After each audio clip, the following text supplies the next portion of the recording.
दोस्तों ये है कृष्ण मंदिर। उस समय में 15वीं शताब्दी में ये बनाया हुआ कृष्णदेवराय के कार्यकाल में। और ये सामने है बाजार, मार्केट होता था। अभी जो जैसे बाजार भरता है तो यहाँ मार्केट होता है, ये होता था ये सब्जी मंडी अभी बोल सकते हैं इसको सब्जी मंडी और मसाले पदार्थ का बाजार। और सामने ये है कृष्ण मंदिर। अभी यहाँ पूजा पाठ नहीं होती, मूर्ति खंडित हो गई है और मंदिर भी खंडित हो गया है। जैसे हिंदू जीव में कहा जाता है, हिंदू परंपरा में, हिंदू रिवाज में, कि जहाँ कलश अगर खंडित हुआ तो उस मंदिर में पूजा पाठ नहीं हो सकती।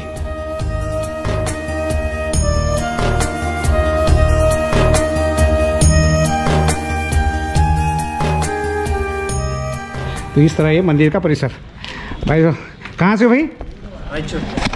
रायचूर कर्नाटक के। घूमने के लिए आए क्या?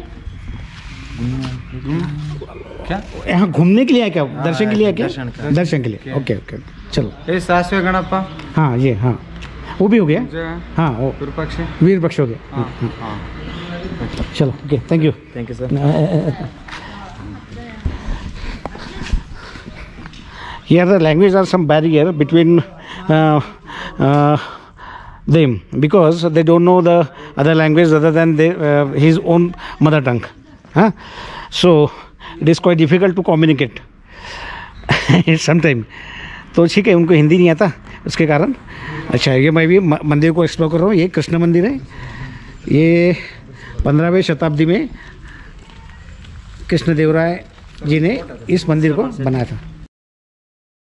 श्री कृष्ण मंदिर भी स्मारकों के समूह में से एक है, जिसे वर्तमान में यूनेस्को द्वारा विश्व धरोहर स्मारकों के एक भाग के रूप में सूचीबद्ध किया है।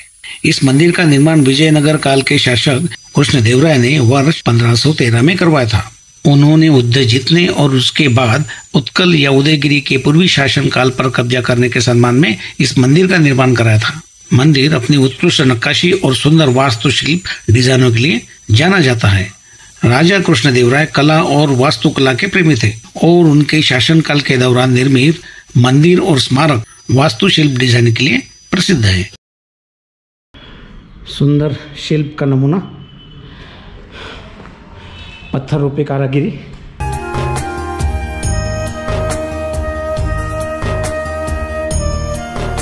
ये जो पत्थर है, ये जो पिलर्स खड़े हैं, उसमें एक कारागिरी शिल्प।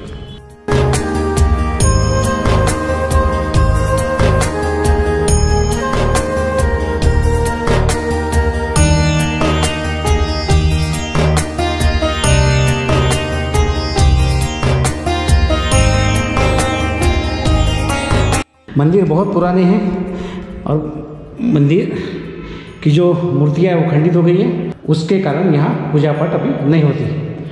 तो ये अभी अपनी आध्यात्मिक धरोहर है और देश की भी धरोहर है।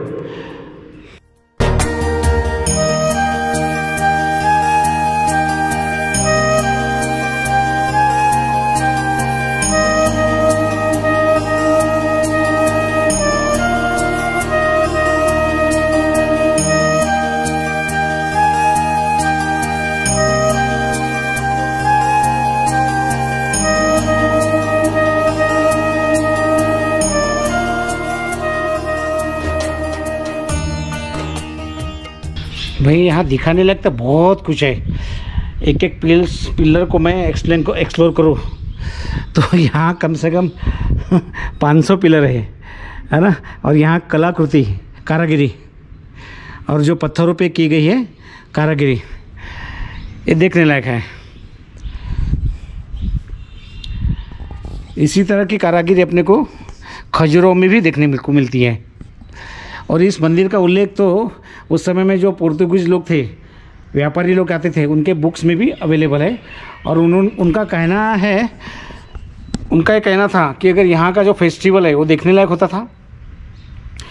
कोई पोर्तुगीज व्यापारी यहाँ जो आया था, उसने अपनी बुक्स में लिखा है, अपनी किताब में लिखा है कि यहाँ की जो कारागिरी थी वो देखने लायक है, और यहाँ का जो फेस्टिवल है विरूपाक्ष टेम्पल में जो फेस्टिवल होता था साल का, और वहाँ जो रथ था जो मैंने भी बताया, तो वो देखने लायक था। और वो उनका देखो, उनका वो बोलते हैं कि अगर मैं ज़्यादा कुछ लिखूँ तो ऐसा लगेगा फ्यूचर में लोगों की इन्होंने एक तरीके से लिखा है, लेकिन उनके अपने किताब में पूरा विवरण उसमें दिया है। और उनका ये भी कहना था सम्मानपूर्वक, ये बोलता था कि अगर ये जो फेस्टिवल था एक आँख का 2 आँखों से नहीं देख सकते थे, उसको 4 आँखें चाहिए, इतना भव्य और अति विराट उसका स्वरूप था उस फेस्टिवल का, ऐसा उनका उसने अपने बुक में मेंशन किया है। तो इस तरह यह है श्री कृष्ण मंदिर।